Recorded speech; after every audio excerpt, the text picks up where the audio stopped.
તો ભાજપના ચૂંટાયેલા પદાધિકારીઓનો વિવાદ વડોદરામાં યથાવત છે। ધારાસભ્યોએ બોલાવેલી બેઠકમાં મેયર અને ડેપ્યુટી મેયર વચ્ચે બોલાચાલી થઈ। ડેપ્યુટી મેયરે બેઠકની જાણ ન કરી હોવા મુદ્દે વિવાદ સર્જાયો। મેયરે ચિરાગ બારોટને મીટિંગની જાણ કેમ ન કરી આવું કહેતા મામલો બીચક્યો હતો। મેયર પિંકી સોનીએ ડેપ્યુટી મેયરને રોકડું પરખાવ્યું કે તમે મેયર ક્યાં ગણો છો, આવું તેમણે સામો જવાબ આપ્યો હતો। સ્ટેન્ડિંગ ચેરમેને એટલે કે શીતલ મિસ્ત્રીએ મામલો થાળે પાડ્યો। આ તરફ ડેપ્યુટી મેયર ચિરાગ બારોટની સ્પષ્ટતા સામે આવી। તેમણે કહ્યું કે મીટિંગ મેં નહોતી બોલાવી, ધારાસભ્યએ રાખી હતી। કમિશનર જોડે મીટિંગ ગોઠવવા મેયરને રજૂઆત કરી હતી। મેયર બહાર કામ હોય કમિશનરને મળવા અપોઇન્ટમેન્ટ લેવાઈ હતી। બેઠક વિશે પોતે પણ અજાણ હોવાનો ચિરાગ બારોટે દાવો કર્યો।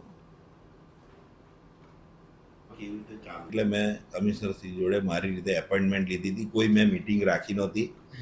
મારે કમિશનરશ્રી જોડે પર્સનલ મળવાનું હતું અને એમણે મને 12 વાગ્યાનો સમય આપ્યો હતો।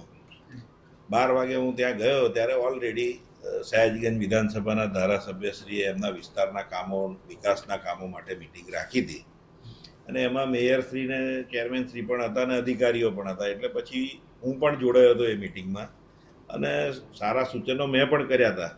એટલે બીજી કોઈ એવી બાબત હતી નહીં કે જે મને ખરાબ લાગી હોય કે મને મીટિંગમાં ના બોલાયો કે બોલાયો। અને મેયરશ્રી એવું કહેતા હોય કે ભાઈ મેં મીટિંગ રાખી છે, તો મેં કોઈ મીટિંગ રાખી નહોતી। મેં ખાલી કમિશનરશ્રી જોડે મળવાની વાત કરી હતી।